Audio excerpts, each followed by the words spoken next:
70%, even at the cost of putting ourselves on the front line. Pakistan, Karachi witnessed 98% decline in terrorist incidents that, as those who understand the dynamics of city would attest, was not short of a miracle. It is important here to acknowledge and salute the services and sacrifices rendered by thousands of law enforcement officers who laid their lives in Pakistan to defend the lives, prosperity and value of our community.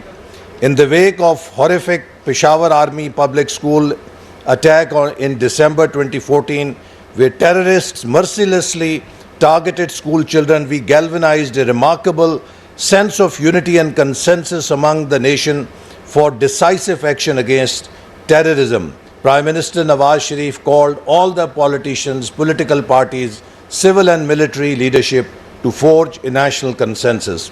This tragic event, which shook the entire nation, led to the swift formation and unanimous approval of National Action Plan.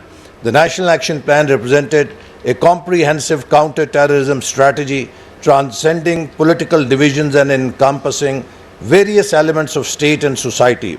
This consensus marked a significant shift in Pakistan's approach to dealing with terrorism, demonstrating national resolve and will and a collective commitment to combat the menace of extremism and terrorism.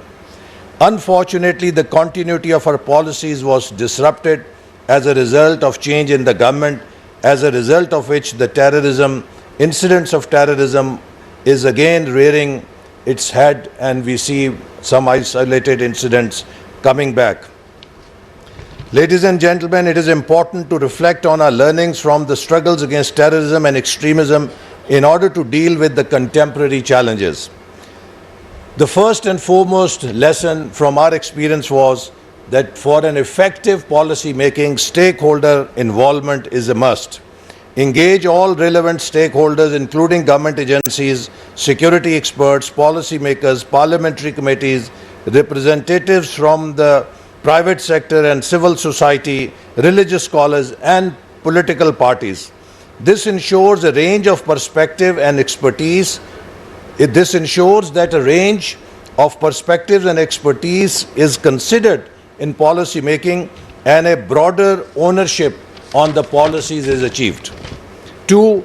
Evidence-based decision making, basing the policy decisions on rigorous analysis of data and evidence. This involves thorough research, analysis of intelligence and security trends, and learning from past experiences and practices, both successful and unsuccessful, which ensures that you can target your resources to the real challenges and efficiently the resources, whether human, technical or financial, they are utilized in this mission. Interdisciplinary approach. Peace is a field that intersects with various disciplines.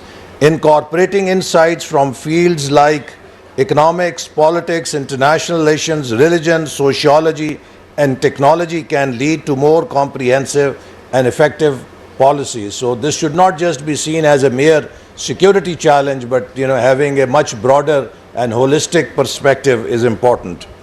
Iterative process. Recognize that policy making is not a one-time event, but an iterative process. Policies may need to be revised and adapted over time in response to new threats, challenges and information or changing circumstances.